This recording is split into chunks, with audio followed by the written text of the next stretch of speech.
You're listening to RevUp, a podcast about faith, family, and moto. I'm John Parkinson, president of Panic Rev Ministries. And I'm Zach Cummins, former Supercross racer. We're sitting down each week to talk with professional athletes about the unique crossroads of Christian life and action sports, to offer you a view into the motivations that drive those at the top. Welcome back to another week of Rev Up.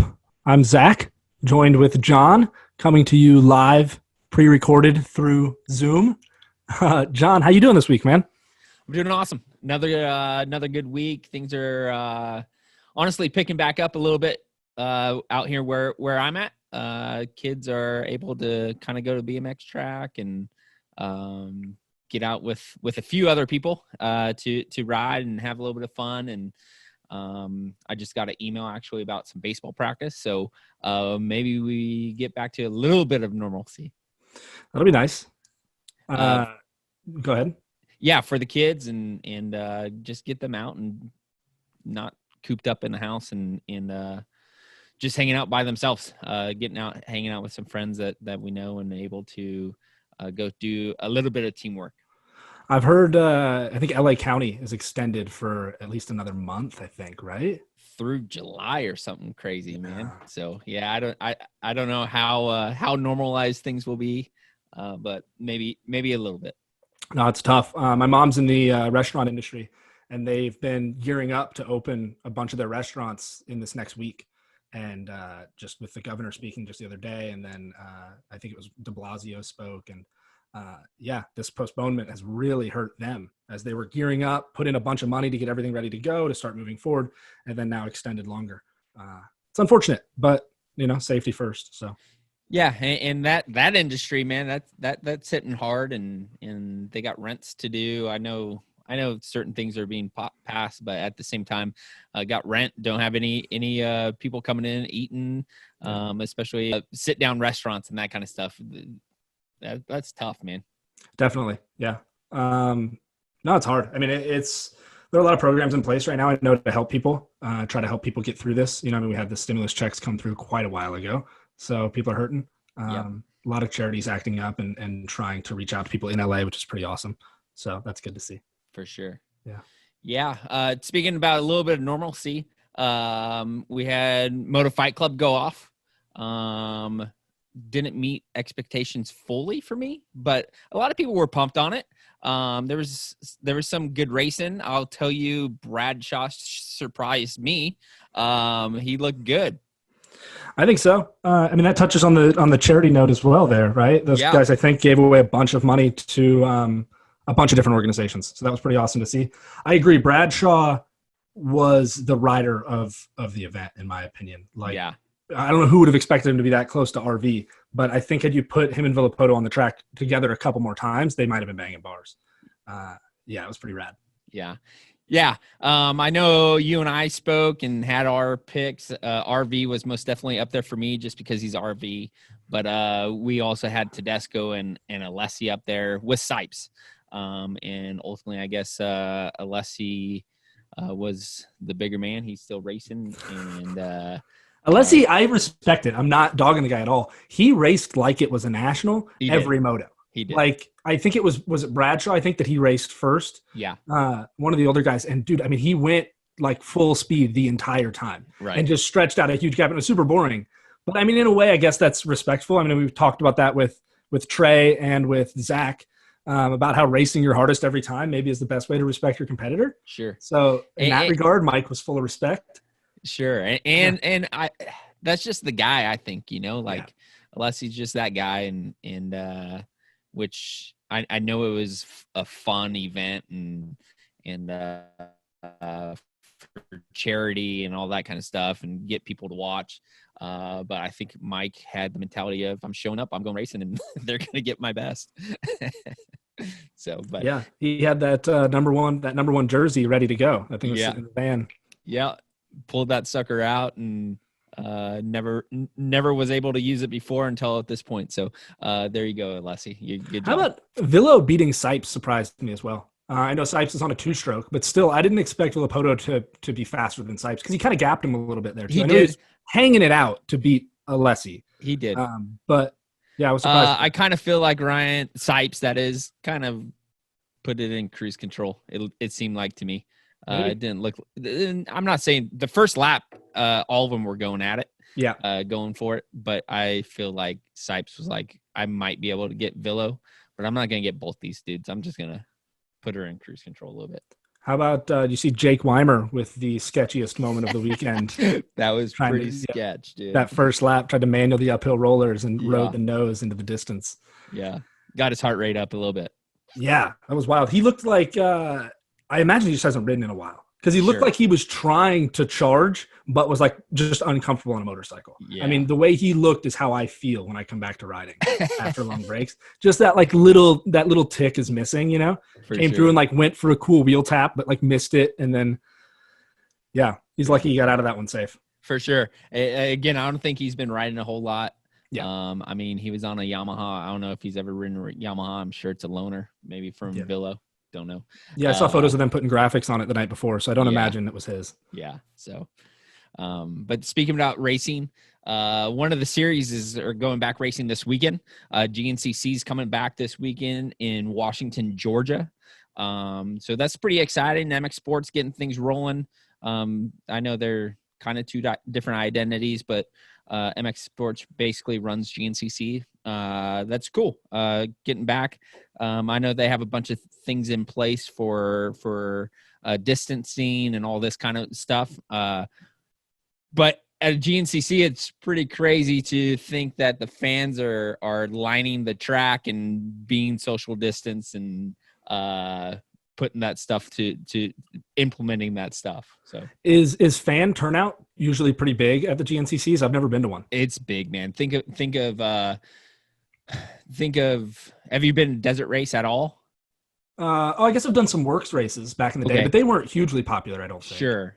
These are way bigger, man. Like, people coming out of the sticks to go watch these dudes rip. So do they have spectator rules in place as far as like limiting the number of spectators, or they're just trying to spread them out? They're trying to spread them out, but a lot of it is, I mean, it's a 3-hour race, right? So you got plenty of track. You got plenty of track for one, but the other thing is, it's like in the sticks, you can't really regulate it. Sure. Yeah, right? Yeah. They're all out in the woods. Tough. Yeah. But that'll be interesting. Yeah, I don't really watch much GNCC, but like I imagine, right, if we're able to make that happen, that's really promising for the outdoor series being able to go. It's the same sanctioning body, and like you said, if they have a huge turnout, then I don't see why it would be any different at a closed circuit of an outdoor race. Yeah, I agree with that. GNCC is a little bit different crowd than motocross. Obviously, there are crosses there that do both, but it's a little bit different as far as turnout and whatnot. GNCC also has quads and side-by-sides and all that kind of stuff. So it's a little bigger as far as your general audience of people coming to participate rather than just an outdoor motocross. The quad guys, it's an underrepresented community right now. I haven't heard anybody talking about the poor quad guys. So, yeah. But again, I for me, that's exciting. Getting back racing a little bit. Moto Fight Club kicked that off. Here goes GNCC. It's a good warm up for hopefully Supercross in 2 or 3 more weeks. Yeah. We'll see. Yeah. Fingers crossed. They say May 31st. I was told, or I heard, they're supposed to have a answer for sure May 18th of where they're going racing, and I was told also that it's a guarantee that they're going racing May 31st, whether that be in St. Louis or in Arizona. That is the thing that is being debated right now, but the date, as far as what I was told, May 31st is a go. It's wild to think that, I mean, obviously guaranteed, I guess, just means they're going to do everything they possibly can, right? Because, sure. I mean, guaranteeing anything right now is impossible. But, like, I get where they kind of have to just commit to it. Yep. Put a lot on the line. That's wild. I was wondering, and I don't remember if I was talking to you about this earlier in the week or someone else, but the Seattle or Arizona kind of thing, right? Why they're sticking out here on the West Coast when UFC had, I think it was UFC 249 was in like Tampa, Florida. Yeah. Yep. And Dana White was saying all sorts of things positive about the Florida Sporting Commission and how easy they made it for him, and how Florida wants to be the place to get sports going again. And Florida has really been somewhere that's been able to ease back on COVID restrictions due to the amount of cases they've had or whatever it may be. So I was wondering why Supercross wouldn't go there. And then I had heard some talk about the fact that the industry, the hub of the industry being in Southern California, trying to stick as close to here as possible to limit flights so that crew members and people don't have to get on commercial flights. Yeah, everything's basically in California. So if it's in Arizona, you can actually drive, right? If wanted, or if your company made you do so, then that's easy. St. Louis or Florida, we are not driving that from California. So, but yeah, I mean, Dana White put that fight on in Florida. And like you said, the in Florida, they want events to come their way. Seems natural to me, but again, the travel thing, however, like if we look at airplanes and the airport, they're pretty empty. Like nobody's really traveling. I don't know what's going on in there. So yeah. Well, and I mean, the inverse of it, right, is that a pretty significant number of the riders, at least the top riders, train in Florida, and so we are keeping crew members here and having riders fly out. Yeah, which I guess that, I mean, if we're getting really technical, maybe goes to corporations and the distinction between people that work in-house for the company or riders as kind of subcontracted employees. And so for their liability, if you're a manufacturer, I could see how that could play into it. And obviously there are a fewer number of riders than there are mechanics per team. So Yep. But some guys are going racing this weekend, right? This weekend. Saturday night, man. Oh, the Esports Supercross SX race back on TV. NBCSN. Yeah. That'll be a nice change from the marble racing that I've been watching. I mean, again, just trying to be relevant with people, and I think this is a good thing, and maybe a step of, hey, we're coming back. So here, put some of our faces in front of the audience, and just have some fun racing on a video game and getting after it a little bit, and still advertising Supercross, motocross, and putting it in front of people's faces. I think it's pretty cool. I think first and foremost, I'm stoked they're doing it. I think it's awesome. I think it's a good way to get back out there in really the only capacity that you can right now. Other than that, two critiques that I have, right? One being, this isn't like iRacing at all. Yeah. And it's skill on a motorcycle in no way translates to skill at Supercross the game. Like there's no crossover, even remotely. So it might be a little weird, the guys that we have at the front of the pack compared to the guys that are signed up. As a fan, you're probably cheering for, your favorite 450 rider. He might be the slowest guy. Terrible at. Yeah, most likely, right? Yeah. Usually the better you are, like athletically, the worse you are at video games. There's a clear correlation there. Not dogging anyone that's good. I'm just saying. And then the flip side of that also is it's kind of a scattered, for the fact that it's aired on NBCSN. Yeah. It's a very odd selection to me of entries. Sure. There are a few really top guys, a few privateer guys that are lesser known. Yeah. I wonder why that is. Like, I think there's only 7 per class. It's just odd to me. Yeah. I don't know how they were selected or anything like that. But something exciting. Our guest this for this show was selected. He's one of the riders. He could shine a little bit of light on this subject maybe, and he's actually waiting for us. And we're gonna welcome RJ. RJ, we good? How are you, sir? Yeah, not too bad, man. Just trying to find some things to do right now, honestly. Well, it looks like you've done a few things. You've been fishing a lot. I saw you and Zacho went fishing yesterday. Looked like you caught a good one. Yeah. No, he had you can't even really call that fishing because it's a like pretty much a stocked lake where no one else fishes. So it's pretty much cheating. But I'll take it. Hey, I like that kind of fishing because that's the only time I ever catch anything. Yeah, exactly. I said I went like 4 days straight without catching a single thing, so I needed that day. Yeah, you need a little refresher. Yeah. Bring me back to what it's like to catch a fish. I still got it. Yeah. As far as like social distancing stuff goes, are things like weird right now in Florida for you, or is it like pretty normal? Dude, it's normal. I mean, Yeah. okay, because you're in New York now, right? I'm in California. I left New York as soon as it started. I got out of there as fast as I could. Yeah. Yeah. No. So it's no, it's pretty normal here. I mean, everybody's they're a lot more outdoorsy than I'd say before. Probably just because a lot more people are home right now. Sure. Yep. But yeah, everything's pretty much back open. They're I think the salons and stuff just opened a couple days ago. So yeah, pretty much back to normal here. Don't advertise that too much. We have a bunch of Californians flying out there for a haircut, man. Yeah, no kidding. I did my own. I did my own 2 days ago. Yeah, so did we. Styles Robertson cut mine. I cut his like a couple weeks ago. Nice. Did you guys just go full buzz cut, or did you bust out the snippers? No.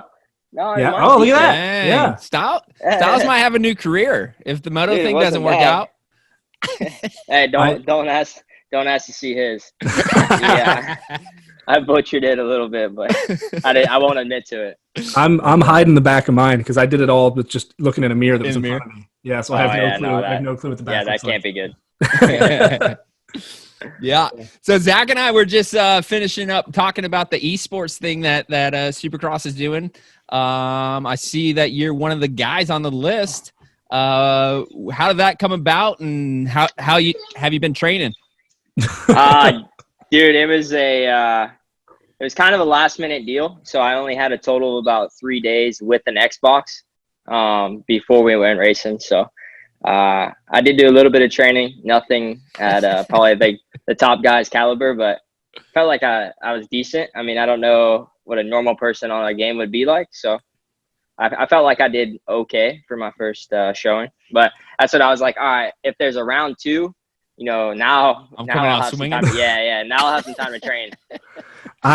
So I don't play Xbox at all either. Like in New York, I didn't have a console or anything. And when I got back to California, like the next weekend was when Deegan started his thing. And so my dad has an Xbox, and I saw that the Supercross game was free for like 3 days, like that matched up with Deegan's thing. So I downloaded it and played for like a half an hour, and then went into time qualifying for his race, and dude just got destroyed. Like I had. Yeah, that's what I actually watched like 2 weeks prior to that. Deegan's YouTube.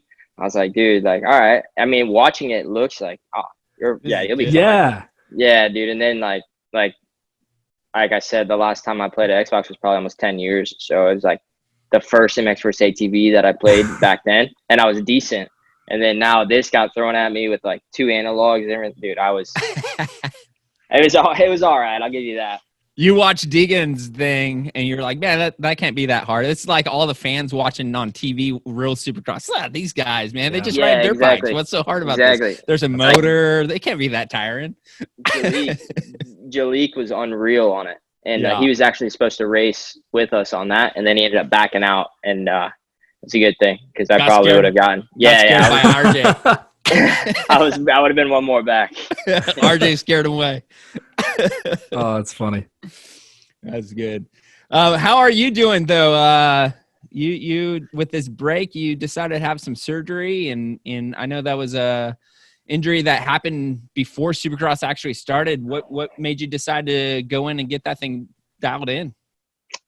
Yeah, I mean, honestly, I think you were one of the first persons I told about it, because I came to California right after it happened. And I didn't know to what extent it was, because, I mean, I rode through a lot of pain. So I was like, man, maybe I'll be all right. And then, I got back to Florida, I think 4 days after I did it. And, dude, my whole knee was pretty much blown out. No ACL left, meniscus, everything. And dude, I just kept riding through it, honestly. Like, I was right back into the program on that Saturday. I found out I did it Friday. Yep. Right back cycling Saturday, riding Monday, Tuesday, Thursday, Friday. So it was like I never even gave my knee a chance to lose the muscle memory and everything. Yep. Like, dude, those days were gnarly. Like, I had 2 weeks in December where it was like, what are we doing? Like, this is rough, really rough. And then I was just getting destroyed every day. Mosey was out there, and it was like, I can't really ride fast right now. So, like, dude, it was so tough to stay mentally okay with just being, dude, like a second or two off a lap, like just getting destroyed. And then Alden was just always like, dude, don't worry about it. You get it back, get it back. And then it wasn't until I think second week in January. So about mid-January, it was like, all right, like we're back to where we should be.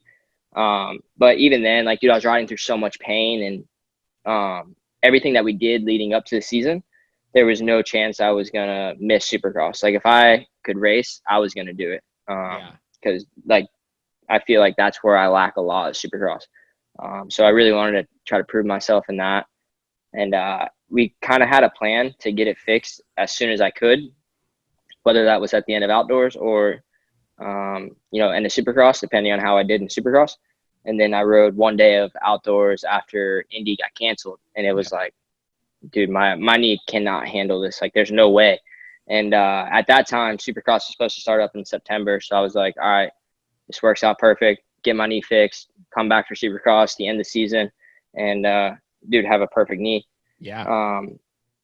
But then, some things might get changed around here and there. Yeah. So, and I mean, we could talk about that, dude. I was livid. Like, it was pretty much another like emotional roller coaster. Like, dude, I was happy as could be, September racing, and then got thrown. Oh yeah, we're going racing in 2 weeks. So it was like, well, I'm at week 7, I think, at that time of knee surgery. Like, there's no chance that's happening. Yeah. And then it kept getting pushed back. So I was like, I had to accept the fact I wasn't going to race. And then it was like, okay, now I'm going to race again. And then it was like, oh, wait, just kidding. We're back to there. So it was like, dude, like, so now I'm just to a point where it's like, hey, I did what we thought was best. So just run with it. And heck, I'll be a better rider whenever we go back, whenever my knee's good. And we'll be good for 2021 instead of one injury affecting 2 years. Yeah. That's tough with things going back and forth. And it's like, okay, we're going to kiss outdoors goodbye. We're going to get my knee fixed, and then we're going racing and again, competing for this title in September. And then all of a sudden, poof, I get punched and we're going racing in April or whatever it was originally. But at the end of the day, man, it's out of your hands. Like there's nothing you could do about it. Getting pissed or bummed out, like it's just going to make things worse. So you can't control that. So obviously we want to be able to control everything, but we can't. Exactly. Just rolling with those punches and with the outlook that you just expressed is the best way to go about that, in my opinion.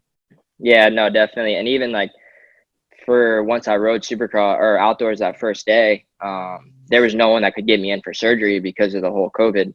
Yeah. So no one in Florida could do it. And I mean, honestly, I just prayed about it, and I was like, look, if I can find someone that can do it and I had trust in him, then let's do it. But if I can't find someone, and I made it a date, like, if I can't get it done by here, then we're just going to run it. Like, I'm fine with doing it and just suck it up. And dude, sure enough, like, I don't even know how it happened, but just so happened there was a guy in Tennessee who was doing my practice mechanics at the time. His brother was going in for surgery on Friday. This was Thursday. So yeah, I was like, dude, how is this happening? Like, let me get his information and stuff. So I called him Saturday. We spoke on the phone to a doctor in Vanderbilt up in Nashville. And he was like, I know your situation. And it's not, it's an elective surgery, but it's your livelihood. Like, that's what you need. Yeah. So let me see what I can do. If you're trusting me or whatever, plan on surgery Tuesday.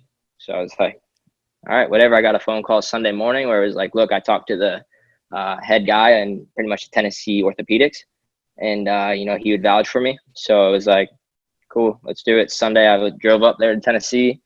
Monday I had a checkup. Tuesday surgery. So this literally all happened within about 3 or 4 days. So crazy. That time it was like, all right, like that was meant to be. Like I made a good call, and then just everything else has happened. So now it's like, go back to why I did it and how it went about. And heck, I still feel like I made the right decision. Dude, first off, it's wild, right? Like, it's such a gnarly sequence of events. Backing up, like breaking that down a little bit and backing up to like the start of Supercross, right? I know dudes that have had knee injuries and then continued to race, but chilled during the week and like rehab during the week. For you to find this out, like right in the midst of preseason prep, and like you said, going right back into like you're in boot camp phase essentially, right? Exactly. Weren't you also supposed to race the West Coast? I'm sorry to butt in there. or was that not No. decided? So that was the week that this happened. Yeah. So the week before this happened, because Mosey and I, like, we were going back and forth, and it was like, all right, like, I'm ready to go. Like, I don't want to keep riding. I don't want to risk this. Like, let's go racing. And then that literally happened that following Monday. So before I was supposed to go to California. Yeah. But yeah, just to get to your thing, like, dude, it was literally, like I said, I was kind of in a mindset where pretty much whatever was going to happen to me, I was going to be the best I could be once we go racing in, February that time. So right away we got pushed back to East Coast, and that's kind of what I planned on from the beginning, just to get more time on the bike and everything. And then, yeah, so, dude, like, literally. How was it then, like, showing up at round one, like, pain level, right? Because, I mean, speed-wise, you were, I mean, in my opinion, watching, speed-wise, you were there. You had a rough start to the main and then had, like, an unbelievable comeback ride before, I think, another crash right toward the end. Yeah. Right? Yeah, no, exactly. And that's kind of where, like, I honestly, I think right before I did my knee, I was at a level that, like I said, I didn't want to keep riding at, practicing at, because I was on that, I don't think I was back to that yet going racing. Actually, I know I wasn't back to that, but knew I was at a speed that, I could be battling for, wins and mix it up a bit. And then, I showed up, knee felt great. And then actually there was that big quad or something, first rhythm, and main event, dude, I went too long in the beginning. Like, it was lap 2, I think, with Marchbanks. Went too long, dude, bone to bone, just straight. And that was the first time that I actually had it in, like, a race situation. So those next 2 laps were awful. Like, dude, I went backwards. Yeah. And then, I just started clicking them off. And like you said, dude, that was probably the best I felt. But it's more of like a thing where I have a bad pop, which is my bone to bone. And then you give me 20 seconds after that, and it kind of gets back going. Like, once it starts flowing, then I'm good. But then so I think it was round 2, I had that with Chase. Chase and I got into it. And then the second main, dude, I got smoked bad off the Dragon's back. No one even seen it. Like, I rewatched the race. Yeah. So we had the right-hander, and then right off it. It was the sketchy one right before the triple, right? Yeah. So they actually, like, they thought I just got a bad start, but I didn't. Like, I think I was third coming around that corner, and dude, I got hit so hard on the right side, it shot me left, and someone was coming up to hit the Dragons on my left side, and it's my left knee. So, dude, I smashed my knee so bad there. So that kind of set it back. Dude, just like each weekend, it kept getting worse and worse and worse. Atlanta, there was a left-handed sweeper after the start straight. I don't know if you remember heat race. Dude, I whole shotted, thought I was going to walk away, went back to third. Yeah. Like, dropped like, yeah. It's pretty wild. So it's pretty wild. I laugh because it's wild how visible it is. Like, when you describe when you hit the knee, how visible it is to having watched it. Yeah. And dude, he was going for it, and then he, like, lost 4 spots, but then he came back all of a sudden. RJ's out of shape. but like, that erratic over there. Weirdly erratic. But no, I mean, I get it. And, like, yeah, so watching Tampa, right, where the first round was in Florida, right? Yeah, Tampa. It was a new you to me. Right. Yeah. Like, obviously, like, we grew up racing, and I've seen you race a bunch. I was like, oh, dude, this guy's going to be in it for sure. But then, like, those weird spells of up and down. And it was like, man, just waiting for it to click. But I guess really you were just hoping it kind of wouldn't click in a way. Yeah. Right? Like, that was the whole thing. Exactly. Yeah. Yeah. Like, dude, I knew I had, like, even Atlanta was probably my best main event I've ever raced in my career. Like, dude, we were close to winning that. But, like, even, like, there, that left-handed sweeper, dude, it was giving me heck all day. Like, just because you had to have your leg out, and it wasn't consistent with traction, so I was dabbing it. You just barely touching it. Yeah, always clicking, popping. So, yeah, we finished Atlanta, and, dude, I was happy. Like, I felt like we, got the bike better. And because you think about it, dude, I didn't test at all during off-season. I tested a total of two days because I couldn't. Like, I wasn't up to speed at all. So whatever we were testing, wouldn't work anyways. Yeah. So it was like, I showed up to Tampa, and, dude, I think we changed my stuff every time I went out. Just trying to find something. Yeah. So now the team's here after Atlanta for Daytona the following weekend. And I literally had a hero week going, like, the best I've ever felt on a dirt bike. Dude, I just posted a video. So last moto, Thursday before heading to Daytona. Dude had a massive one in the whoops. Just, it was a stupid crash. Like, got all out of whack, ate it hard. So that was leading into Daytona, dude. And then heat race, guy on the inside of me, left side, left-hander, dude doesn't lift, smokes my knee again. And then honestly, that one I was worried about, and still to this day, I think I definitely had a fracture in my tibia or something from it, because my knee blew up a lot more than what it has before. But dude, like I said, just race situation was a lot different than practice days. Yeah. Practice days were rough with it, but I you gotta baby it, and I don't want to say baby it, but you're able to pick and choose your intensity and this left hand corner or whatever, right? And in race situations, it's go. I'm not picking and choosing, and that switch in my brain goes off, and that cautiousness is out the window.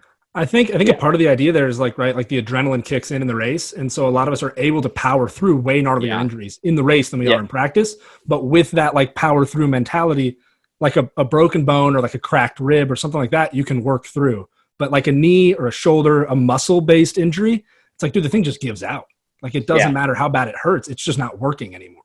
Yeah, and like I was fine with dabbing it. Like, dude, I could rip it off and be fine. It was that, dude, the bone to bone is what really got me. Like, that's impact. Yeah, dude, that would literally, like, it feels like you re-break everything like in there. Because I did have on my plateau, the tibia, I had fractures on that from when I first did it. And I kept riding, so technically it never had a great healing.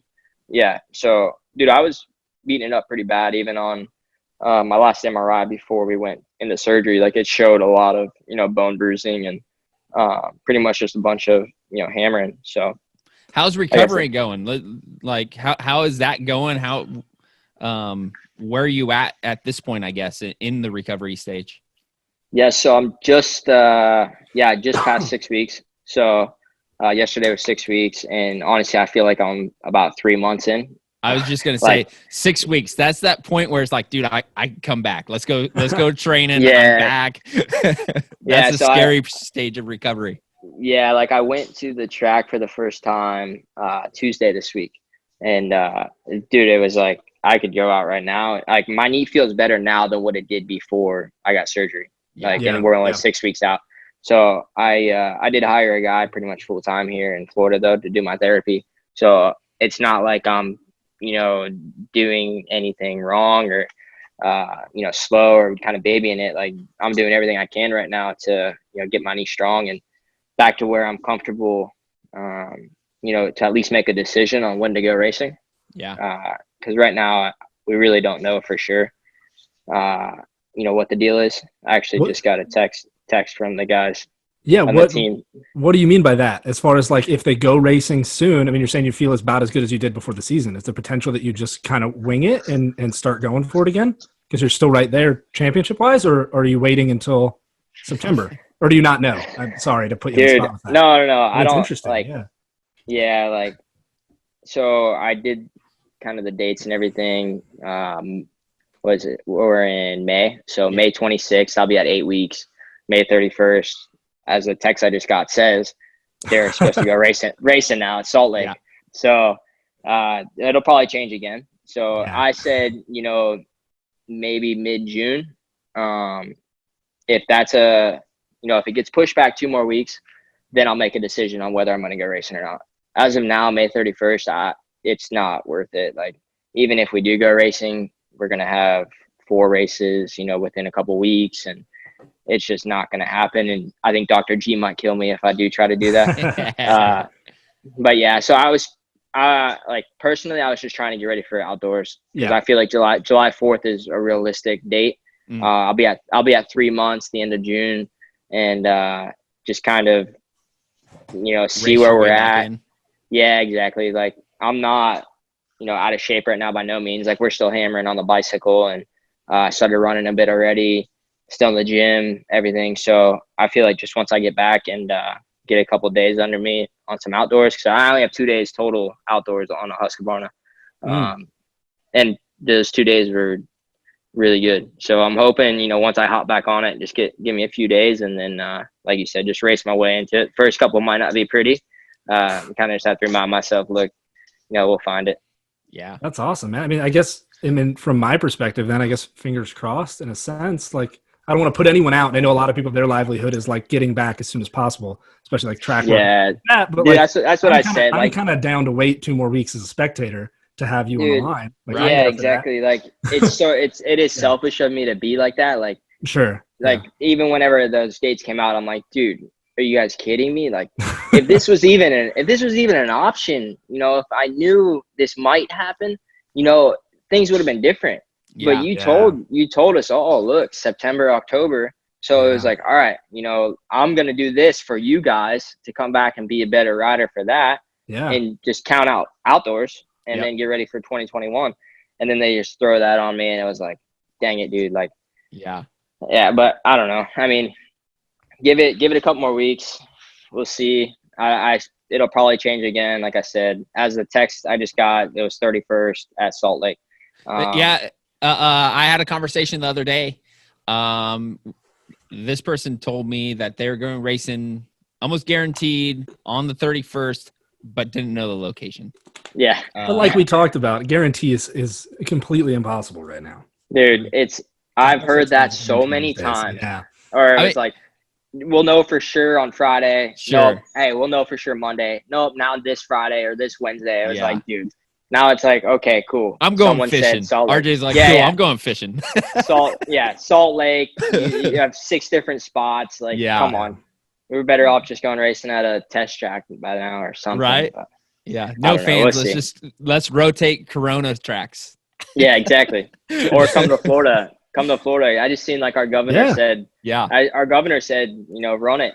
Yeah, so, UFC just had a fight last weekend, right? Was it last weekend? Yeah, it was. Yeah. And they're like, dude, come here, let's go.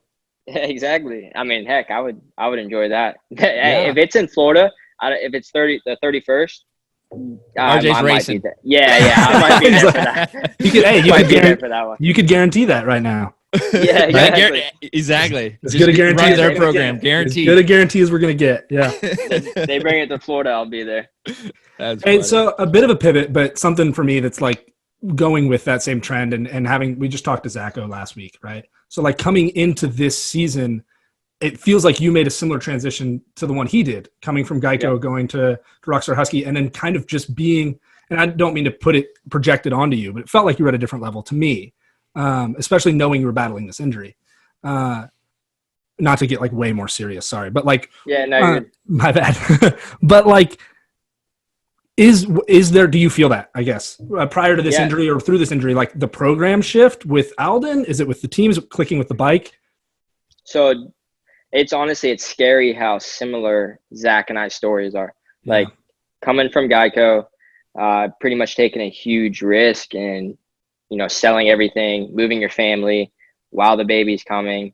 And then honestly, he got injured this pretty much the same time I did his first year. I think he did his thumb or something. Yeah, so he didn't get really an off season and had to go racing straight into it. But like, dude, just everything, even to like buying our houses, like even just paying the mechanics, like our practice mechanics, like it didn't even happen. Like I didn't even really go to him for it. Just cause like I'm the new guy. So just get thrown into it and I'll do what I'm told. And then right after I did my knee, we flew, that night to California. Zacho and I did together. And, so he knew exactly what I was going through, cause he just went through it all. So it was just cool to have him there and, give advice. And like, it's a little bit more comforting knowing, this guy literally just went through the same exact thing. And, he came out in 3 championships in 2 years or something like that. So, and the same group of guys, like we're literally, nothing's really different. I spent my whole off season with Zacho and then, same team with, Scuba and, all the guys there. And, honestly, I go to Zacho a lot for bike information now, just cause I mean, heck, I don't know if you know this, but I ride super high on my revs. I mean, if you watch me ride, I'm always in my revs, and Zacho's the same way. So it helps. You're probably almost a foot taller too, though. Yeah, exactly. Usually the pull rods don't match up with that. That's funny. That's cool. How was the transition, I guess, like training wise? Right? I don't know who you were with before. You were with DJ a long time ago, right? Yeah, no, I was just kind of doing my own deal, and then Okay. had someone in Tampa just kind of doing my program. But I pretty much made a big move 2 years ago and invested in my own place, like right next to Croom, and had my own supercross track, everything out there. So did my own deal for 2 years, and I mean it was cool. Like I felt like I was getting a lot out of it, but I struggled with not having anybody to practice with really. So I only had myself, and that was hard to find. The intensity during the week. Is that the place that did Pernard used to own that, or no?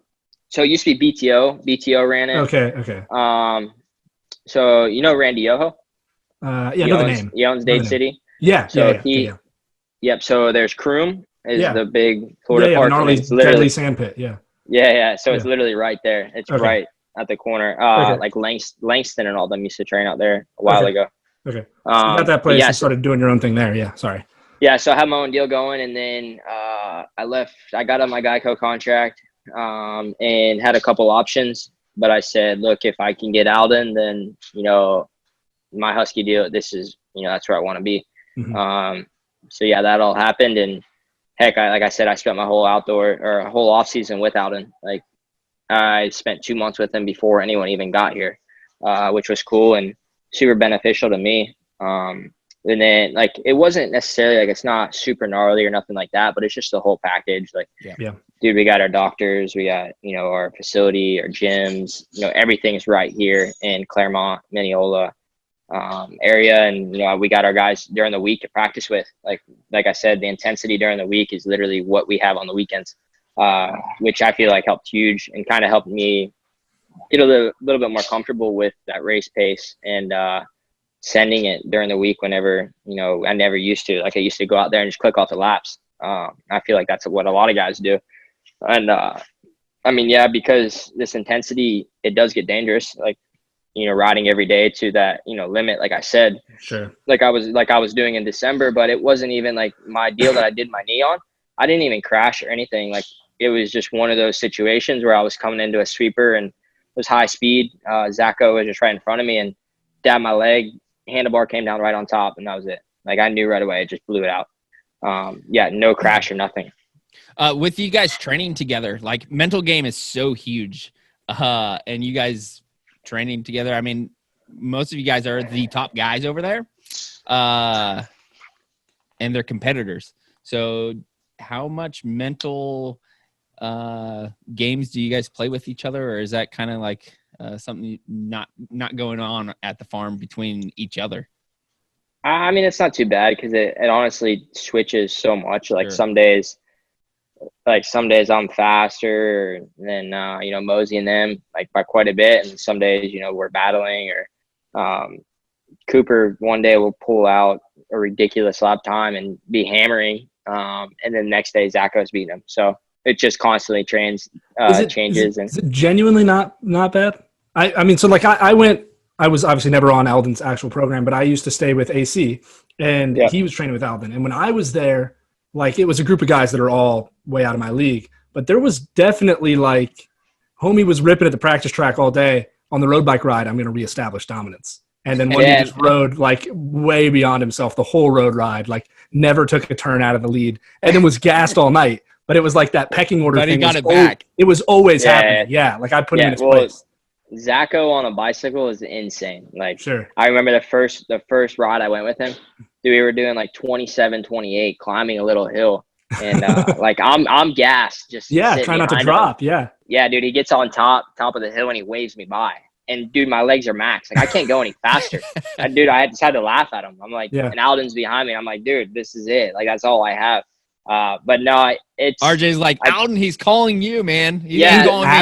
Adam used to do this game, dude. You could, at least from my point of view, you could always tell when Adam was hurting because that's when he started talking a lot. Because he had like that mentality, like if you're chatting when you're cycling, then like you're good. You're not tired. You'd be climbing a mountain and he'd be like ripping and he'd be like, dude, like what are you doing tomorrow? And I'm like, I'm not I got him. Yeah, no, I mean honestly, it's like I feel like we all pretty much suffer on the bikes besides Zacho. I mean, dude, he's his legs. He's got so much power in those things. But honestly, now, because I live in the same neighborhood as Mosman, actually, like he's probably 400 feet away from me. So it's him, me, and then Seth. We did all our rides together off season. And then now, Pierce Brown was here since this whole coronavirus went down, and then Styles, Robertson. So we had like a pretty good group. But back to, the practice days and stuff like that, dude, there was some days where Mosey and I, there was one day where I was ready to throw down with him on the track. And then like, cause so you have to like respect the guy, I feel like, on a supercross track, because you're not going to run it in and slam him or whatever. So we were one day where he was supposed to be faster, and I ended up picking it up. And dude, we had a 20 lapper, and I literally sat behind him for probably 18 laps, but I threw it like in probably 6 times, and he kept staying in it. I'm like, dude, I'm about to lose it. And then finally, like, he made a mistake, and I got by him, and there was 2 laps to go. And then we got off the track, and he was like, dude, good job. I was like, I had to ride around. I was like, dude, I'm going to lose it. And then we had a meeting after that with Alden and everybody. I was like, dude, look, here's the deal. If you're getting caught, put up a little fight, but, to an extent. But then same way, like, dude, we go at it. And I think it's the same with Zacho and Coop too. When you get put in that situation, again, like, the intensity's there, you get into race mode. It's like, no, I'm not letting you by. That's not happening. I had days. Go ahead. No. So this was on a Friday, I believe, where I almost had a meltdown with Mosey. And we had a meeting where it was like no contact, like with 450 guys, everything, no contact, nothing. Okay, so now we show up. I think it was Monday after that. Zacho's behind me, and same track, everything. And it's a little double into a left-hander, big bull turn. So, dude, like, I'm riding pretty good, and I'm not like holding him up or anything. Dude, he shoots across the track inside, complete clean out. We both went down, but it was like, he felt so bad, and he couldn't ride the rest of the day. Like, dude, he was destroyed. He probably said sorry 20 times, but it was like, dude, what was going through your mind? And he was like, we have no idea. He saw the red dot, man. Bullseye. Yeah. Get this guy out of my way. So when I was growing up, when I was staying with Adam in Florida, we had a no contact rule, because we would get into it all the time. Like, we were young kids, and we would just brawl. We had a no contact rule from Alan for a long time. And I remember there was a period where I had gone up to a 250, and Adam was still on a super mini. We were still really close in speed, and more often than not, he was still faster than me. But there was a specific day out at Okeechobee, which is like a kind of siltier, sandier track. And so I was just like a little bit faster than him. So we would do 2-lap sprints, and he would start first, or maybe he just got the whole shot every time. I don't remember. But I had to try to pass him basically every time we did it. And one time I came up the inside and like gave him a little bump, not like a big hit, but put him off the track. So he came back on the track, and we would do a cool down lap after. And during our cool down lap, pulled up alongside me and was like cursing at me. We're yelling back and forth, like riding side by side. And we got to a turn and just didn't turn. And we hit and off the side of the track over the berm and got into like a full on fight on the side of the track. It was pretty ridiculous. That's honestly, like, I was just so shocked and surprised what just happened. Like, dude, it wasn't like one of my takeouts or something or whatever, like with Chase, like that was kind of, you knew it was coming or something, like, dude, this one was full on. You don't like this kid, like, you don't, especially don't like from Michael. It's it's so unfounded from Michael. No, this was Zacho. Zacho got you. Oh, my bad. Yeah. No, I was talking to Zach last week. Oh, that's kind of fitting for Zach, though. Yeah, talking to Zach last week, it was like, goggles go on, I'm a different man. Goggles, helmet off, we're cool, man. Like, practice no matter that's what. what I was just trying to, like, dude, we were close. Like, we're boys and everything. Yeah, and then, that's brutal. But it was just like, I think he didn't process that I was going to stay in it or something. Sure. And that was honestly, I think that was right. That was probably the week before we went to California together. Because then after that, he was pretty much like my dad. Like we were calling him my dad. He felt so bad. That's that like that real bad relationship, right? Like, I'm so sorry I got you flowers. Yeah, exactly. I didn't mean to. It won't happen again. Here, I'll pay for everything for this trip. Yeah, right. I got you. It's just one time. Exactly. It's just one time. It'll never happen again, hon. That's funny. We're well beyond 30 minutes, but every show at about 30 minutes, we're probably like 45 in.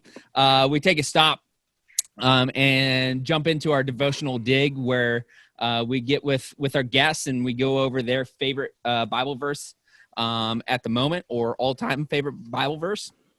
RJ, would you share that with us? Yeah. So we talked about it already. I had two that were pretty much about the same. We can discuss pretty much the same, conversation about both of them. So I had Romans 8:28. Yes, sir. And we know that in all things God works for the good of those who love him, who have been called according to his purpose. And then I had the Jeremiah 29:11. Let's see. It's, for I know the plans I have for you, declares the Lord, plans to prosper you and not to harm you, plans to give you hope and a future. So both of those kind of, and I can relate this to what we just talked about with our whole, injuries and stuff like that, because, I pray about things all the time, like just the littlest things. Like I ask for signs, and just because I know he already knows what's going to happen. Like I do things now with confidence because I know, I put my trust in him, and it's just a different way of living, I would say, now, that I never really knew before. Not that I wasn't, confident in my decisions, but, maybe the things, how it turned out wasn't, what should have happened or how it should have happened. And, kind of bringing my wife into it, the whole deal with our marriage and, meeting her and everything, changed my whole outlook on it. And that's why I can relate to those two, verses pretty much my whole life now, is just kind of looking at, the Bible and, God, and understanding that whatever, decision I make is for him, or, with trust in him that it's going to be the right path.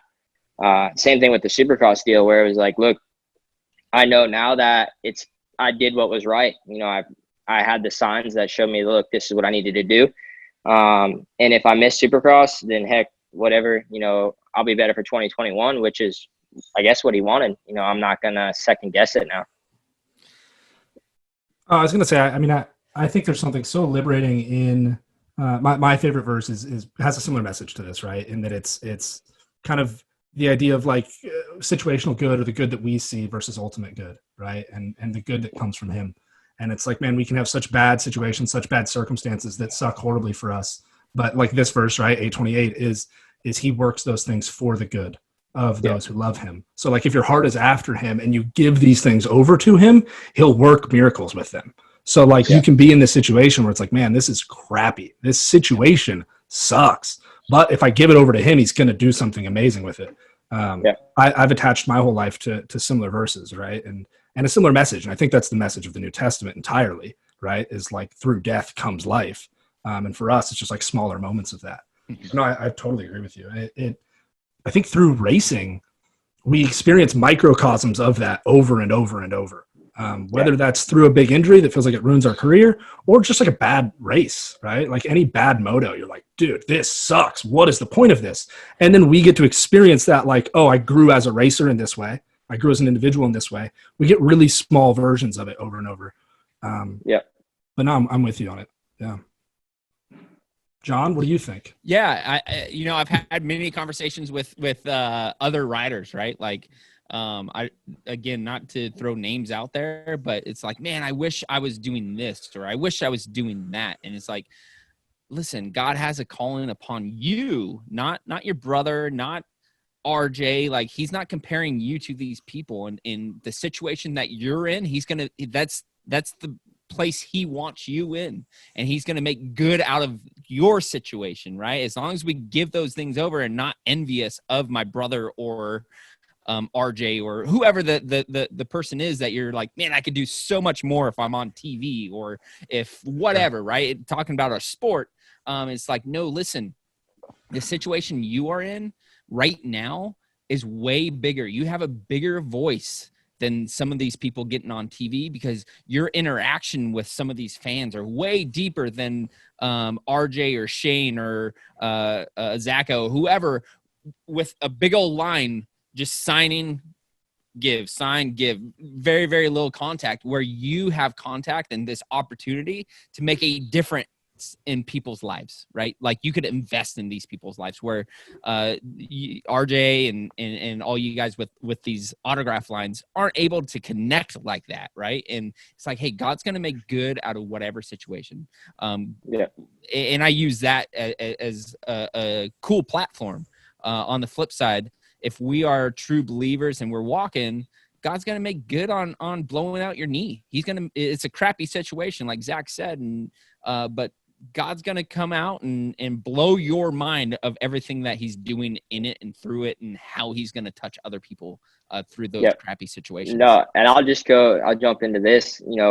I have a daughter now who was, at the time, she was, 4 months. So she's 6 months now. And through the last 2 months of me being injured and, at home, not being able to do much, it's like, I get to read a story to her every night and, put her to sleep and, just, spend a lot more time at home. The whole, lockdown thing, we didn't get to leave the house for almost a month. That was a little much with my wife too, should tell you the same, but, no, it's cool. Like, I get to do a lot of things right now that I wouldn't have been able to, just say we were racing, or say I was, doing, motos during the week with my, bad knee. So like you said, all things kind of work for the good, as long as you believe in, him and, have the love that he has. Yeah. Yeah. I mean, this time is precious with a newborn, right? Oh yeah. 6 months or so, 4 months, you said? Yeah. Six now, almost 7, right? Yeah. Six. Yeah. Yep. So, yeah, she's almost 7. You don't get this time back. As a dad myself, like, this is time you will never get back. And if you were healthy and racing and doing all this stuff, like, you wouldn't have this time. So it's a great time. I don't want to go through this recovery, but holy smokes, I get to hold my baby daughter every day, every night. I get to read her story and get this time that I wouldn't have had. And like, even on the boat, like, dude, she's been on the boat the last 7 days with us. So we wouldn't be going on the boat if I had to be at the track motoing. For sure. But yeah, just the whole deal. Like, it's awesome, especially with, seeing, something you made. Like, my wife and I are a little girl. So it's, man, just life changes, and we're enjoying it.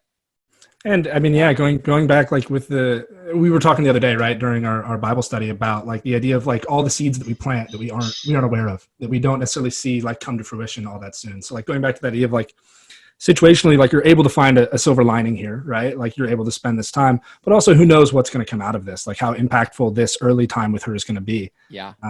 From the bit I know about child raising, right? Like, it's really important. But also just like the other people you're able to touch, and like this inward reflection, how much you'll grow from the seeds that are planted right now. Yeah. Cool.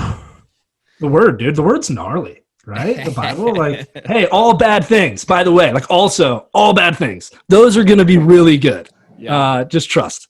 Yeah. And speaking like my own life, right? Like, I made some crappy decisions as a kid, but out of those, like, when I became a believer and follower of Jesus, like, God opened up doors for me to use those bad choices to speak into other people's lives that were going through similar situations. And like, that wouldn't have happened if I didn't allow those things to happen. And so crappy situations that I caused myself, right? God still took those and made good out of them. So it's just cool to see and continue to watch God move and trust God and know that every situation God can and will make a good situation out of. Yeah, no, exactly. And even like, say my wife were not to have come into my life, who knows if I would be able to, have this conversation with you guys right now, Sure.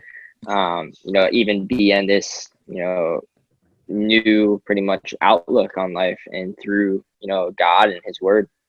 Yeah. Yeah. A little bit, we touched on being a dad, being a new dad, being married to Ashley, and like, how has that really, the fatherhood and marriage, how has that changed your life as far as personal, as a person, as a whole, and your relationship with Jesus? Like, Yeah, I mean, it's been unreal. So actually, I think Zach actually commented on it. I told a little bit of a story. I'm not going to go all into it right now, but pretty much the sign of, look, she's the one. I cannot ruin this. God put her in, this situation, or put me in this situation for a reason. So just in the whole, long story short, there was a guy I ran into in California and completely changed my life. And from just this conversation I had with this man, I devoted my whole life to Ashley, and bought a ring. I think I'd say as soon as I got home from California, and say not even 3 months after, this first conversation, I am going back out to California, and I run into the same guy, same area, pretty much. And I was so excited to tell him, like, look, I'm gonna marry, the woman I told you about. And he was so excited and prayed for me again. But it's just so, I had to grow up fast, and I think that was kind of taking steps in my life is, being able to, be a man, really. I mean, I was a kid. Like, I mean, I'm not old, but I feel like I am. Like, I feel like I'm, pretty mature for my age. And just, man, it's awesome. I have a wife, I have a kid, and I'm, just turned 24. So just able to, look at things a lot different. I'm happy to be home, happy to spend time with my family, which is kind of draws me back a little bit from our job, of racing motocross and, all that. So I have an escape, and I can come home and, live a normal life. Mm-hmm. Dang, like, we're super close in age, so it's weird for me to like speak up to that, but I also can't speak from a parallel to that. You know what I mean? Like, like we raced when we were younger, so I want to be like, yeah, man, like that stuff's super awesome to go through. But I'm looking forward to it for sure. Wow, that's amazing. I mean, that's like inspiring and invokes confidence, right? Like that. If you're seeking him and you're willing, I guess if you're open, right, to his calling, like, I mean, that's kind of in the verse that you chose also, like coincidentally. I said, I said the same thing is like, for people say, like once like, this was literally like, I knew like I could not do this. So I'm sure other people have the same, story, and if they don't, they might not be married now still. So well, and it sounds like you had your ear to God too, right? Like you said, you prayed about it. So like that's pretty rad. Yeah, exactly. You like put your ear up, and then you were like, oh, that's the one. It wasn't just from within. Yeah. No, I agree 100%. Happens all the time to me now though. It's At first it was a little scary. At first it was a little scary, but now it's like, dude, like I see it all the time. I ask for him to show me, like he's here and show his love, and dude, there it is. It shows up. He gets signed. Awesome. Yeah, it gets signed all the time. God tells us that he'll show up if we call upon him. And a lot of times, like, we don't call upon him because we're scared or nervous or don't really know how. And then we do, and he shows up and it's like, whoa, how did that happen? Yeah, exactly. That's cool. So, okay, another hard pivot, but something that I want to talk to you about, right? And is another like, to me, right, the showing up and a huge change thing is what makes me think of it, right? Is Monster Cup 2013, 2012? Year you won. 13. Yeah. I've been thinking about this and like wanting to talk to you about it. Sorry to, again, just like hard pivot. No, you're good. But the year you won, you came in riding for Eagle, right? For Grondel. Yeah. And like, wasn't even supposed to be there. Right. Yeah. Okay. That's what I thought. I thought you got an invite through him. So the year before I got an invite through Mitch. So I wasn't really, but that year you won, I got second. I see. I total fluke. Yeah. Your speed was there. Mine. Yeah. No, that was the best finish I ever had as an amateur. It was a total fluke for me. But like that that thing coming about and then catapulting you into the pro contract that you had is one of those moments where I don't know if it's necessarily like where your spiritual life was, if it was God showing up or what, but it's one of those anomaly moments, it seems like to me. Yeah, I'd say at that point, I didn't, see God in that. I wasn't like, Ashley's never came in my life before then. This was, I was, I think 16, 17 at the time. So I never like, it just so happened that, this worked out, or maybe I had good luck tonight. But that's just into, growing up and, seeing life differently. Yeah. Being able to see the signs, but dude, definitely like that was a huge, who knows if I wouldn't have won that, dude, I might be working on a roof right now, with my dad or something like that. So definitely a huge, turning point. And then, it's kind of just been throughout my career, just, the straight rhythm injury, like that was huge. That affected me. That affected me a lot for probably longer than what it should have. Mm-hmm. And then now this whole move with, teams. My family probably had a lot to do with this also with, having a daughter, but you guys seen it. I know that, we made that jump, and it's just one of those steps where hopefully we can keep making them, those big life changes. Yeah. Dang. The Monster Cup thing, like I came in same as you. And again, like I said, mine was kind of a fluke. The result that I had, I went like 5-4 for second overall, just because Jordan tried to jump over the truck or something in the first moto. But for me, like I came into that race thinking it was my last race. Cause like I had a lot of support from Mitch, but kind of as a friend, and like was not really living up to it result wise. And then getting second there got me like a deal through the rest of amateurs. So for me, it was like a huge, again, luck too. Like I was not faith wise. I wasn't there at that point. I think I would have called myself a Christian, like if you had asked me, but I wasn't like praying about stuff. I definitely wasn't reading the Bible. So it was like, dude, like super lucky. Awesome. Like that was sick. And then sent me into like that next year of amateurs. And then again, head injury, super similar to yours, I think. And for me, that was a bigger setback. I never rebounded from that quite the way you did. But yeah, dude, it's crazy. Like shifting perspective, looking back now, I mean, I look back at the head injury as like a huge blessing, the biggest blessing of my life because of where it sent me from there. But sometimes these things, these pivots. Yeah, no. And like for, Monster Cup, like, dude, there was so many things that I should not have even been there for. Like, so I was supposed to have my Geico deal done before that even happened. Like I was supposed to have it right after Loretta's. And I didn't do well at Loretta's. I broke my hand. And then honestly, if it wasn't for Grondels, like, dude, we wouldn't be in the situation. He literally built me a bike. Flew me out, pretty much some guy took my bike. We pitted out of a rental thing. Like it was super like just mind blowing. We were even there. And then to go out and win, like, come on. Like I was racing on golden tires. Like, you guys heard of golden tires? Like I had golden tires on my bike. Like just, I blew out 2 sets of rims. Like, I like that. That's your framing of how low rate the program was. Yeah. Like, dude, we had golden tires. It was not, ideal for even like, dude, if we were top 5, that was sick. And then to have that happen, like, just, next level. That's awesome. That's cool. Doing these podcasts and going deeper into these conversations like that, like, I know I didn't know that story as far as how low budget your program was, and here you come out and dude, it was unreal. Like at the time, I don't know why I was even running this, but I had like Justin Bieber tape on my handlebars and everything. And honestly, just to show like the step that we took, I kept that bike.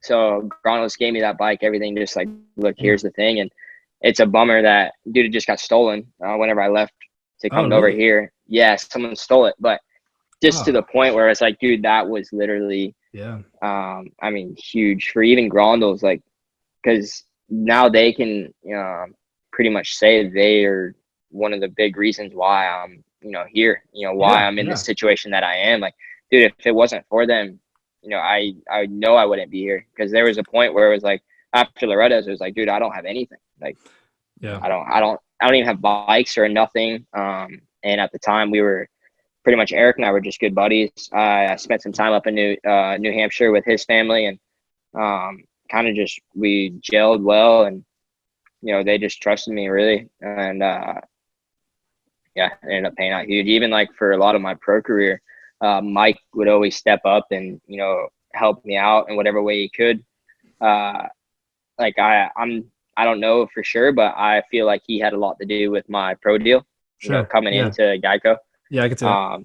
Yeah. So even once, like that's why it was so tough for me to get out of that deal. Just because if it wasn't for them, you know, who knows where I would be again. But I did have a long conversation with Chronos about this, and, you know, now looking back at it, like, dude, it was the best thing I could have done. Super happy with everything, and just life changes. Yeah, I mean, I remember Eric. Obviously, Eric raced as well for a long time. I didn't even race pro for a little bit, but like, I remember Eric just being super sold out for you. Like, even at races that Eric was racing at, he was like your number one hype guy. And then he had that whole like that whole SK setup was pretty legit. And the feeling was that it was like Eric's amateur team essentially. Yeah, pretty much. I mean, dude, that's what it was. It was whatever Eric wanted, and Mike was all for it. So he trusted in me and trusted his son. Like, literally, Eric went to war for me to be at Monster Cup. Like, dude, he had to bribe Mike, you know, quite a bit. Like, and then once we won it, it was like we were at one of the, I think it was the Metropolitan, one of the hotels out there in Vegas for the weekend, and Mike had us like top, you know, penthouse, something ridiculous. Like the whole weekend was just like different world. The first time I ever flew on an airplane was literally probably a month before this. Now I'm in Vegas, win Monster Cup in a, you know, penthouse in one of the large, like, dude, insane. Just literally before you won, you're at Motel 6. Before the victory. we were sleeping in the rental car. Yeah, dude, I totally I relate. Like, I had a really solid bike because, like I said, Mitch was helping, but it was more of like my program on the bike, right, was pro circuit. But like the joke about my program was that it was Ty and Tanner racing, because I was really close with Mitch's kids, and they're really young, but like just had a good relationship with them. And through that relationship, Mitch wanted to help me because he realized like I couldn't really, the sport's so expensive, I couldn't really afford to do it. So I was running a similar program, but from the outside looking in, it looked like I, you know, had something that was a little bit more real and tangible. But yeah, went into that race, like pitted out of a van, and had a talk with my dad just before it of like, dude, let's be realistic. This is probably it. Like, you're probably done after this. Like, we can't ask Mitch to keep helping you after this unless you know, step up a bit. Fortunately for me, Paul Coates stepped up and cleaned out Jace Owen in the last moto. And that was like a 6-point swing for me. But yeah, dude, it's wild. It's cool to hear like EG has made that much of an impact. He's a nice dude. That's cool, man. Yeah, no, he's awesome. Even still, like, we're still good buddies, and cool to see the way that he's gone, and like, to be in his situation. I know it's not easy. Like, dude, so many people have taken advantage of him, and just to be there with him through it all, and still be good friends is pretty cool. Definitely. Yeah. This might not be a popular conversation of our listeners, but RJ and Zach, you both know I'm a baseball guy. I want to talk a little baseball. Like, what did that look like? I know, like, growing up, you were serious racing, but you were also playing baseball at that same time. That was like that was just before all this, right? Like a couple years. Yeah, I wasn't serious. Yeah, I wasn't serious racing. I was still playing ball whenever I did the Monster Cup. Oh, for real? I think we raced out at like Bithlow and Okeechobee and stuff. I think we raced. Like, probably. Like, and like, not both of us probably not being good, right? Yeah. Oh no, dude. Yeah. Even definitely you not being good, but I don't think I was. Dude, no. Yeah, you definitely weren't like in the mix, but I don't think I was good either. Yeah, I seen some videos posted of like before they go pro, and it was like 2010, like not long before this, you know, whole change. And dude, it looked like, I mean, I was still eating double quarter pounders, like Sweet C, like it didn't matter. I should not have been on a dirt bike. But no, you said that because I just looked out the window.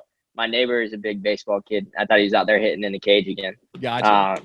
But yeah, no, baseball was pretty much, my sport growing up. I actually had a injury because I played football and everything, and then I couldn't pass a physical because of my internals.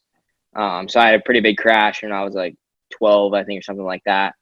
Crushed my kidney, lacerated my liver, so I could never play football again. Crazy. So yeah, But so you it's could pretty race much moto, all. no big deal. Yeah, they don't care about it. No physicals. Yeah, Yeah, whatever. way safer. They don't check. Yeah. But no, yeah, I was pretty serious in baseball. I was catcher. So my freshman year in high school, I caught for varsity, and dude, I don't know what happened, but like my batting average that year was, I think, 430 or 440 or something as a freshman. Catching, like, had really good stats, and I was first team all conference just my freshman year. So it was like, dude, like, yeah, and I didn't really take it serious at the time, like, whatever. Sophomore year, I started pitching quite a bit. And then junior year, I was coming into there, like, all right, let's kind of do this thing. And then that's kind of when it all went down. I was supposed to so I started virtual school my second semester of junior year. And our baseball season starts, I think it was mid-January or something like that.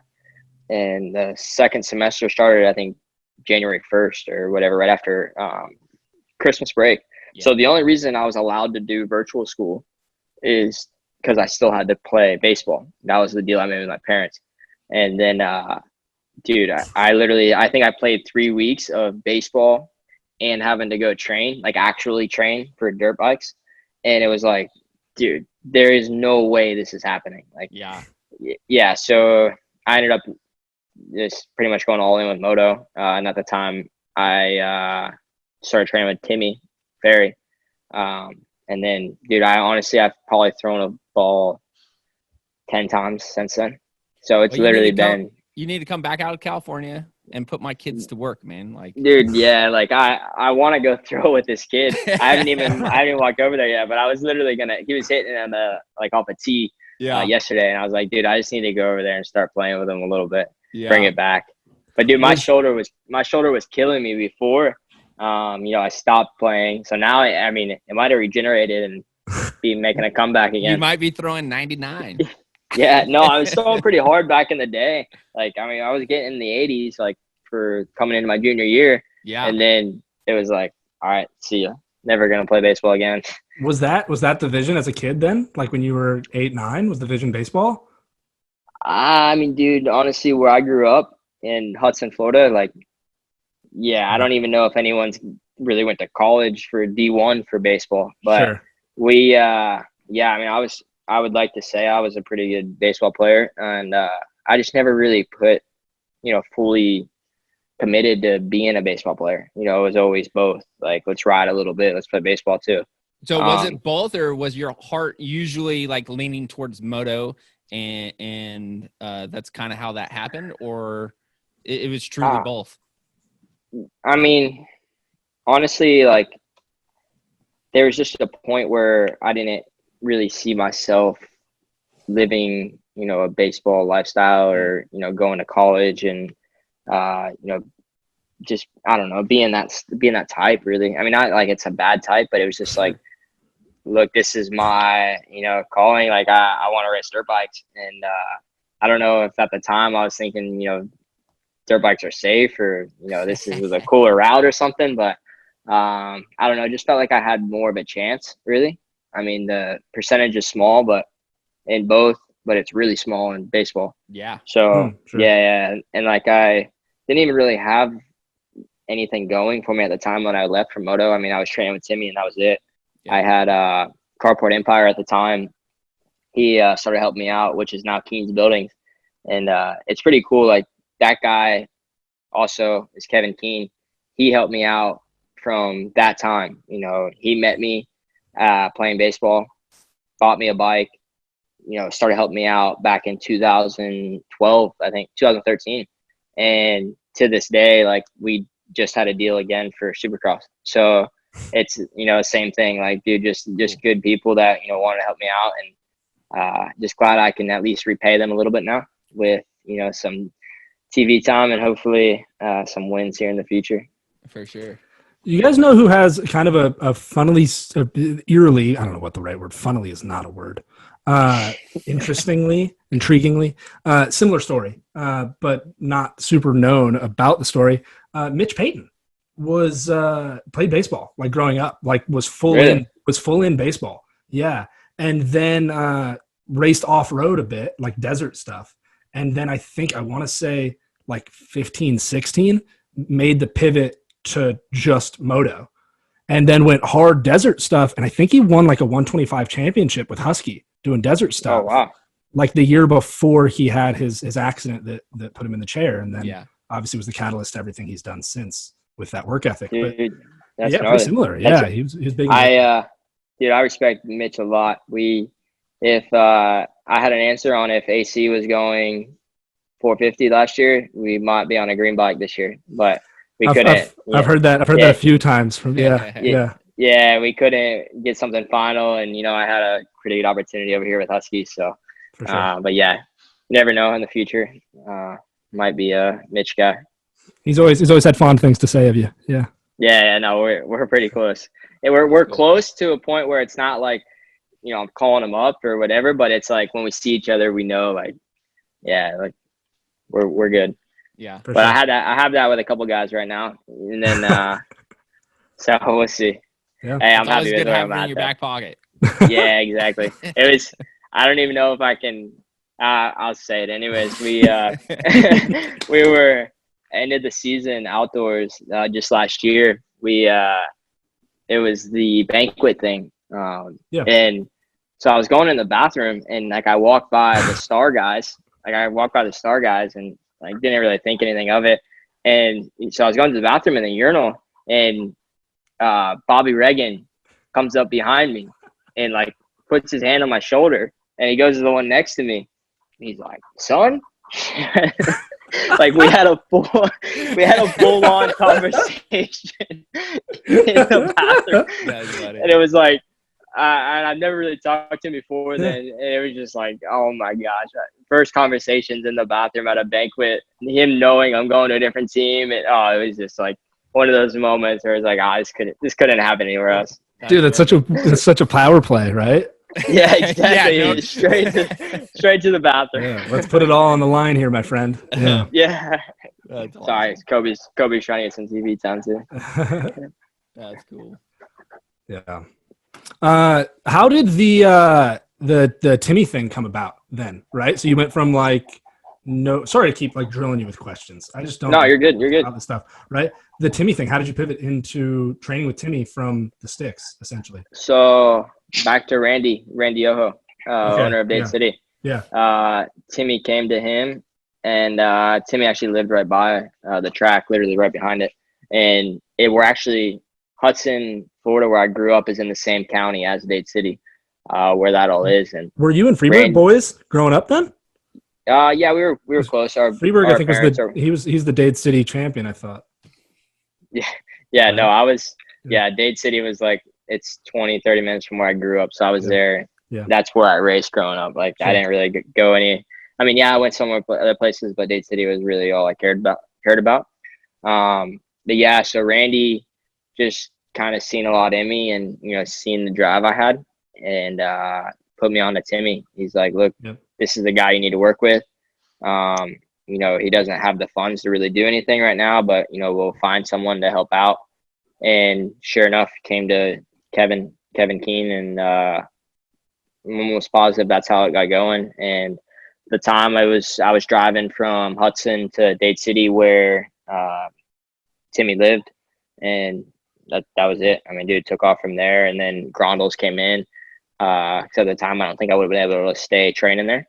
Grondels showed up, and dude, I spent I think 4 years with Tim over there. It sounds like all this stuff kind of. I mean, maybe I'm reading into it, but like, it sounds like it all speaks to your character as an individual, like as a person outside of moto, right? Like before you were able to do it, you had a lot of people that were like, "Hey, man, we want to help you do it."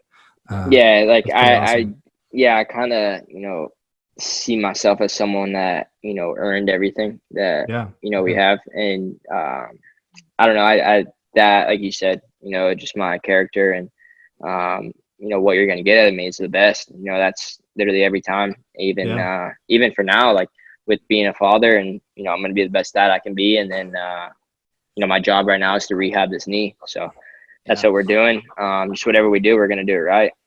That goes so far. Like, people see your effort and what you put into it, how you hold yourself, how you conduct yourself in every situation, believer, non-believer, that just goes so far and it will get you so much. And the reason why we do those things is not for what we will get back, but it's just our heart and who we are and our character. And I think that's huge for people to realize, like, everything's not handed to you just because you deserve it, right? Like, no, man, like, I work hard and these things are the fruits of my hard work and how I conduct myself and the way people see me through this hard work. Yeah, exactly. And if I didn't, just these guys that, see me along the way in my career, like, dude, like same thing what Zach was saying is we didn't have the funding to really go racing and take it seriously. Like, who knows if we did have it back in, when I was 10 years old or whatever, we might have been different. Or heck, I might have been burnt out by now. But that's what I was gonna say. I think a lot of guys maybe wouldn't have done anything with it. Like, I think if I continued on the path, like I was able to race like pretty regularly growing up, right? And then like whatever, 13 years old, we couldn't do it. I couldn't afford it. I didn't race at all for like a year, barely rode. And then the Cian Cerullos started helping me financially, and I stayed with them, and then Mitch helped, and then so on and so forth. But like, I feel like if I had stayed on the same trajectory, like it wouldn't have been, I mean, not that I made it by any means, right? Like I don't even race anymore, but like, I don't think I ever would have achieved what I did without that like hunger and that drive and that like starving for more bit. Yeah. Like, people don't know this, but so I did that internal injury, heck, when I was 10 or 11 or whatever, like I quit racing. Like, I would ride here and there. Like the guys at the farm make fun of me now because I had a quad. Like I had a 450. I mean, it was like a TRX 450R or something ridiculous. And like, dude, we live in Hudson, Florida, and if you knew Hudson, it's like, backwoods, trail riding, mud pits, all this. So that's what my neighbor and I did a bunch. I actually got pretty good on a 4-wheeler. 'Cause I would spend so much time on that. But yeah, like racing, we would go to Dade City, like I said, maybe race on the weekends. So is racing couches as a profession, like maybe out there for that's you? the after plan. Yeah. No, that's what I said. There was someone talking about quad racing or whatever, and I was like, dude, I mean, I haven't been on a 4-wheeler in a while, but I spent some time on those things back in the day. John and I were talking about quad racing before we brought you in. We were talking about the GNCC and how they're going racing, I think this weekend, right? Yeah. And they have quads racing. And, no, I've seen that. But I think I'm still pretty good. Husky make a quad? I don't think they do, huh? Did you ever ride one on a track? Like, I feel like if I'm a legit quad guy and you're like, I rode one in the trails, I'd be like, dude, Hampshire, chill. No. Relax, buddy. I had a track in my house. Like, they were pretty big jumps. I mean, I was jumping all of them. Like, dude, we were motoing on these things. No, I'm not kidding. Like, I had a pretty sick one too, and it wasn't even mine either. It was some guy that bought it or something and left it at my house, and he was like, dude, just ride it. So I would ride it. All right. Does that count as a sponsorship? Were you does that mean a sponsored quad rider? Dude, I guess at the time. I mean, like, I couldn't even tell you the guy's name. I don't remember, but it was a lot of fun back then. Oh, that's funny. You got a zoo over there? What's that? You have a zoo over there? Yeah, this is my little guy. Dogs lining up. Little guy. Little guy was perched up behind you for a while. I was giggling to myself. Yeah, we got the 2 big ones and then the little pup. But awesome. He actually runs the show. It's little man syndrome. Yeah, exactly. Napoleon, right? That's the Napoleon complex. That's what they call that. Napoleon wasn't that small though. No, nobody. Neither of you were with me. Neither of you have heard of Napoleon Dynamite. Complex? No, Napoleon. I don't remember his name. The old French conqueror. I know who you're talking about. Yeah, Napoleon. Yeah, I still don't. Zach went to Columbia. You were both of you guys homeschooled, but Yeah, we both went to virtual schools. Probably pretty similar. Florida has a one that was like the same as mine. I was California Virtual Academy. I think Florida has a really similar program. Yeah, I had 1 year virtual school and that was it. Other than that, I was full. Oh, I had like 5 or 6. Yeah. No, I had normal high school life. Yep. Yeah. So did you go back to high school for like your senior year or no?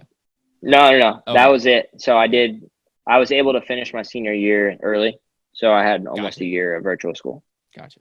But yeah, dude, that stuff was tough. Especially going from public to that.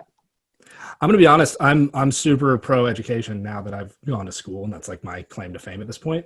I cheated through the vast majority of it. Like 100%. Yeah, dude, my virtual school was not hard at all. Like it was a legit school. It was an accredited school. It was a public school through California. But like I also had to log in to my mom's account, which had all the answers and stuff. Yeah. Yeah. So dude, I was an A+ student for a while, and then to be honest, like, so we're homeschooling right now. Everybody is, right, with the COVID thing. So like my kids are at home doing school, and I'm like, dude, you don't know the answer, just look it on the internet. Google man. it. Google knows everything. Yeah, exactly. Dude, my argument from like the 7th grade on was that we've got the little Google machine in our pocket all day anyways. So if I can Google it and get the answer, why do I need to memorize it? That's true. Yeah, they're doing all these geometry formulas, and I'm like, dude, that is for the birds. Just punch it into Google. It knows. John, are we ready for the final 5? I think it's about time. I think it's. I don't look at a clock. Yeah. Can you guys hear me? Yeah, you guys still hear me? Yeah. All right. One of mine are freaking out. All right. So RJ, closing up the show, we've been making it a trend to do 5 questions that are just fun, up in the air, short answers. They've not been the same at all. They're very random. Are you game? Are you ready for that? Yeah. Let's do it. Okay. All right. So first one up is favorite sport to do is cross training for moto. I'm gonna go. Yeah, just cycling. Honestly, since I've been over here with Alden, I enjoy. No, scratch that. Because before my knee, I was running a lot. Like, dude, I enjoyed running. Like the rower, can't stand that. Skier, no. I'm a pretty decent cyclist now, but running is probably my. So you like just running or like trail running? All the above? No, just running. Like I can pound out miles all day and I'm fine.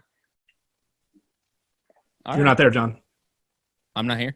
No, you're not with running. No. You're here physically. I mean, you're not. No, not at all. Running is terrible. I was into running for a while. Running is one of those things, once you get out of running, it's over.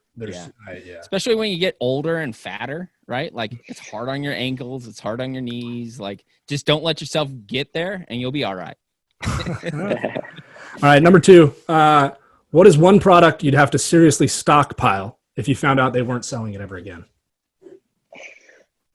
Coffee. Coffee. Okay. Dude. That's product, right? Like no, absolutely. I mean, Dude, yeah, coffee. Coffee's huge. With this one, I thought toilet paper was going to be the easy answer, just with how the toilet paper shortage happened recently, and everybody like had to get toilet paper. But coffee is as far opposite as it gets. Yeah. Oh yeah, dude, I'm a big coffee guy. I was just having one sitting here. Yep. All right. Coffee. One piece of advice you wish you had as an expecting dad. Advice you didn't get, you wish you'd gotten. Something that surprised you once she came out. Dude, that's tough to say. I mean, all of it was new. Like, no one really, you can't. Yeah, you can't like explain it. Like, even if I were to like tell someone, but so the night she went into labor, it was like at midnight back home. So we left our house at midnight to go to the hospital. So I didn't sleep, all night, and she had her at like 9 a.m., just before 9 a.m. So like I'm expecting like kind of a big, emotional swing or something, like, crying or something. But like I was so tired. It was like what just happened? But it was still cool. Like, dude, that whole experience is unreal. It's hard to put into words. As a dad, have you experienced one of the famous blowouts yet? Because it's on its way if you haven't. Yeah, it's about plenty. The right age. Plenty. Yeah, no, plenty. It's actually calmed down now. Quick story about that. Like, so my little guy, he's not so little anymore, but he's 7. He has 2 older brothers, and the dude had a blowout all over my oldest homework, dude, like on the floor. No way. Like homework's on the floor, and homie had a blowout, and so like on his journal, and it, like there's no getting it back. But imagine, like, oh, my dog ate my paper, right? Like, no. My little brother pooped all over my homework and my journal. Exactly. Like, it's not existent anymore. Dude, so as a non-parent, I had an experience a long time ago. I was like just barely a teenager, but I was over at the Paytons, and they left, and it was Adam Sanswell and I were at the house with Ty and Tanner, their boys. And I don't remember how old they were. They were pretty young. And Tanner walks in from outside with a big wet spot on the front of his shorts. And Adam goes, "Oh, dude, you gotta help him out, man. Something happened to this guy. Like, I can't." Adam like distanced himself as quick as he could, right? And then Tanner walks up to Adam, and Adam goes, "Oh yeah, it's worse. I gotta go." And Adam walks out, right? This kid blew himself out 2 at once, right? He had a little whiz and then just wrecked his. But he's in like legit cargo shorts. So I was, so yeah, I've had my experience. Sorry to out you. It was not cool. I'm not a fan of that. It's not something I'm looking forward to. Hopefully, it's better when it's your kid, but. No, it's not better. It's still not cool. You get used to it, though. All right, pivot. But what is your biggest choke moment as a non-professional race? So whether it's racing or not is up to you, but biggest choke. All right, this one's pretty funny. So our first house, Brooksville, Florida, we were getting ready to sell it. Yep. My grass was pretty dead in the front. So I was like, all right, let's, fertilize this thing. It's not big, probably 400 square feet or so, just in the front yard. So we go out and buy a big bag of fertilizer. Well, dude, I have no idea what I'm doing. So I'm like, I'm thinking the more fertilizer, the better. Absolutely. Dude, full on. I think it was 10,000 square foot bag and probably 400 square foot. Completely fried my lawn. Like, I still had some green before I did that. Completely fried. And then I sure enough had to sell it. So yeah, that was one of the bad ones. There's a couple, but that one was good. That's funny. All right, and then biggest or best payback moment of your racing career. And I mean, is it Arlington, or is there something else that you think of? And Arlington is the most recent, but. Yeah, I mean, dude, honestly, like, I got pictured to be like such a dirty rider from 2 incidents that I think have happened my entire life, and it was both of incidents that, like, they deserved. Like, But anytime we were ever close, I remember you racing super clean. I mean, you passed dude, unless times, and it was never anything out of line. Yeah, unless you deserve it, then I'm not gonna hammer you or something like that. One? But AC last year. Whenever he cleaned me out before the whoops at A1. I don't even remember. I remember this. Yeah. And then you dusted. That one really was not. And again, like being close with AC, I was like, dude, why did you leave it open there? Like that one was so clearly coming. Yeah. Oh yeah. Even the chase thing was like left it open. Yeah. Dude, but that's the thing. Like, I didn't even say anything. He and Millville, dude, he hurt me bad. Like, dude, it was a big one.